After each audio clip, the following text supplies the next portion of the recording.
Hello, and today's another day, and it's going to be about what's behind me.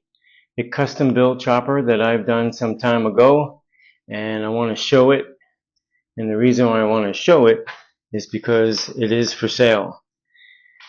The lighting seems to be a little strange, but hopefully you'll have a nice view of it. I do have plenty of lights on, and I don't know if you can tell yet, but it is actually sitting in my dining room. That's right, this is my dining room, and it's been sitting here for a long time, and for most of its life it's been house kept. That's right, under the air conditioning, house kept, not garage kept. Though it was in my garage a couple of times, but for the most, it ended up there, but it used to be right here in the center, underneath the chandelier in front of my real Argentina. It's from Argentina, cowhide. So, yeah, believe it or not. So I'm going to go over some of the features of this custom built bike. And if any of you Chevy guys are familiar with this body style, as I show a little bit of it, before I go over the details, it actually is a 57 Chevy theme. And I put as much of that without being too much onto this custom built bike. And I built this bike. I designed it, I built it, and even at the time I protected it with a what the hell, I forgot what it's called, but it's not important. But as you will start from the front, the fenders with the louvers, this design cut of the front fender. If you notice that the headlight bezel, it has a cut into it, so the bezel goes into it, and then even the curvature at the bottom of the fender. And then I brought it to a little bit of a tail to blend in with the piece that I made there by hand, and it's all sheet metal. No equipment, no English wheel, all done by hand. And that brass tank is hooked up to a heater core, and that was that of I think a 1985 Jeep, because of the real brass tank. When you open the hood of a 57 Chevy, the majority of those are brass tanks. It needs to be polished up, but I wanted to have that same concept where the engine is, and that engine actually is TP, Total Performance. It's a high-end 114 cubic inch. I don't know if hopefully that focuses in well, and is attached to, as you can tell, to a 6-speed transmission. These are one-off wheels that are on the front and obviously on the back. Yep, check that out. And if you notice, the bullet design on the bottom of the down tubes, and same thing up here at the top, because the front end of a 57 Chevy, most of them, had the bullets coming out of the bumper. I had to go with the massive headlight. Your average chopper style headlight just didn't match. It didn't work. I didn't want it. I knew that ahead of time. And I even got horns that kind of matched.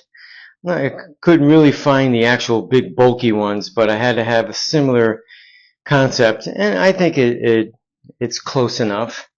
And even the rockets that would be on the hood, I turned them, as you can tell, sideways, and I made my own mounting plate, which was to copy to a point the front grill bar that's in there, that has the parking light blinker, parking lights for sure. Yeah, that's where the blinkers would be. And so I came up with that idea to put in the front, so that would be on there.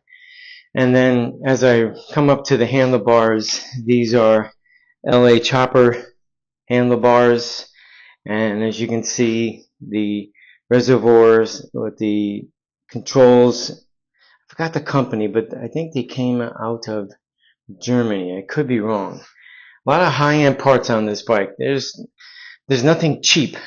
Even the mirrors have turn signals in them, and just one set is $200 just for that. So as you can tell, well, maybe these horns might be cheap, but the main concept of this bike, and the main components are not cheap. When you build a high-end bike, you have to put high-end parts on it. You can't put that junk on there and try to get high dollars. So let's float to the tank. It's a push-down turn, pops up, and right now there is absolutely no gas in it. I drained this a while ago. I would take it for a Sunday short ride just to keep everything moving, and then it just got to the point where I didn't want to keep doing that, so I took the tank off, I drained it, and then I did run it out of fuel, out of the carburetor, and so forth and so on. I just didn't want to keep running it.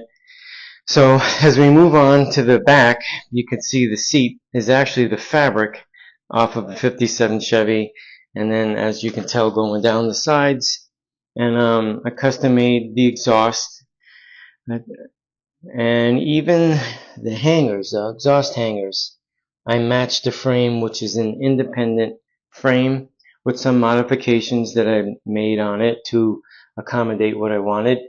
And these side pieces snap off to access what's underneath the seat that swings up, which is the battery and also the control box. This is electronic controlled motorcycle, and that little control box tells you everything that's going on, everything from the headlight, turn signals, the engine, and anything else that's important. It is an air ride suspension, so right now it's air down on a stand that's made for this bike.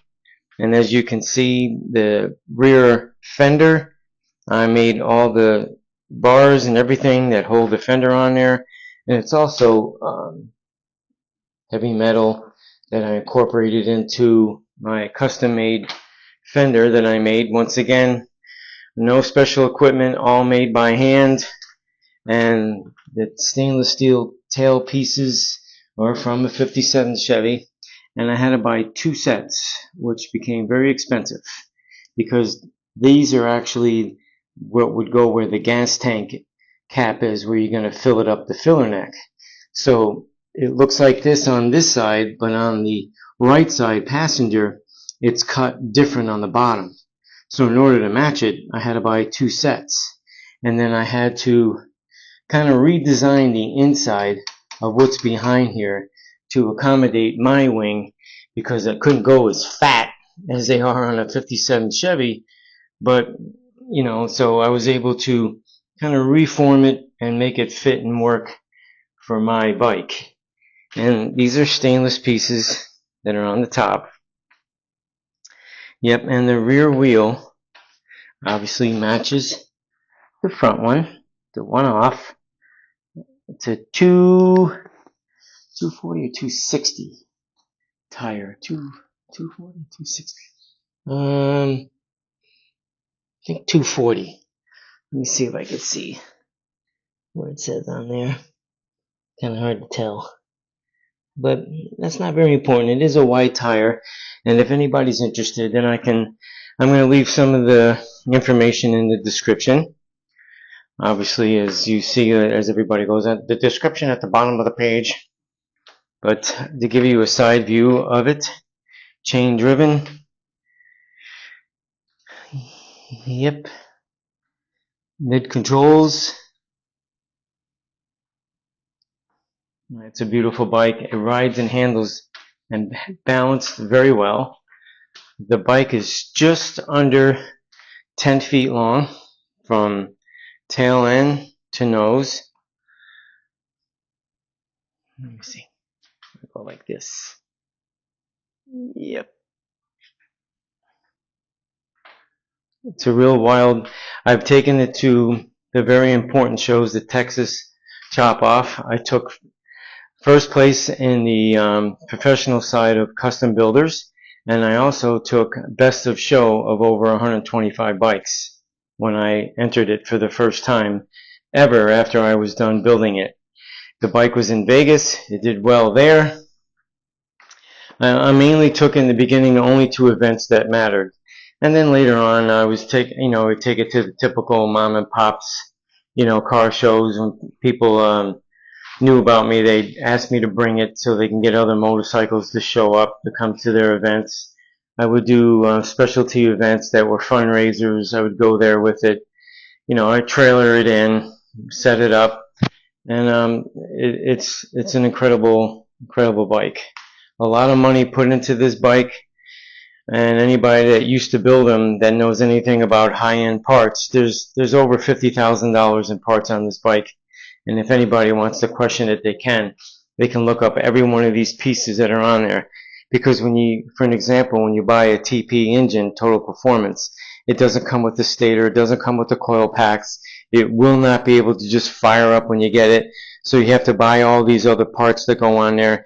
And before you know it, you got probably $900 in accessories just to get that, at that time, $7,700 engine. Bare bone, nothing on it. So you start adding up the prices with the wheels cost, the tires, the frame, the suspension. It just kept tallying up, and it just got crazy. But that's what I wanted to build. I built it, and that's that. Every component on there is just high end, and it is for sale. And if someone has a 57 Chevy and it's a different color, and they would like it to be the same color as their 57 Chevy, maybe I can work something out with them, because as you notice my YouTube channel, I actually paint. So I would have to take all the tins off and paint it, but I'd be able to work something out, I believe, if someone is that interested. So I'm going to leave the description on what I'm looking to get out of it, and you can might make a comment even if you're not interested in buying it. Tell me what you think, and that's that. So I didn't have enough content for the 33 Dodge Coupe to post today, and today being Sunday, I felt that, you know what, I'm gonna post this bike finally and see if I can't get it sold. So that's what I decided to do, and as it is, you see it. It's an awesome running bike. It's a showstopper, and I even had it at Autorama in Texas. I didn't present it to get any awards.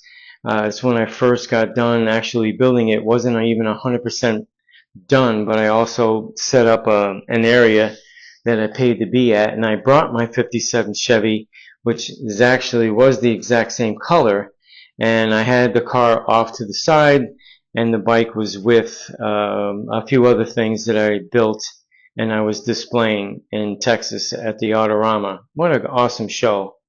And I got great reviews when it was there. People saying it was a work of art. It was probably the nicest thing they've seen. And actually it was also on Jay Leno's garage website. It was his front page, and by accident I found it.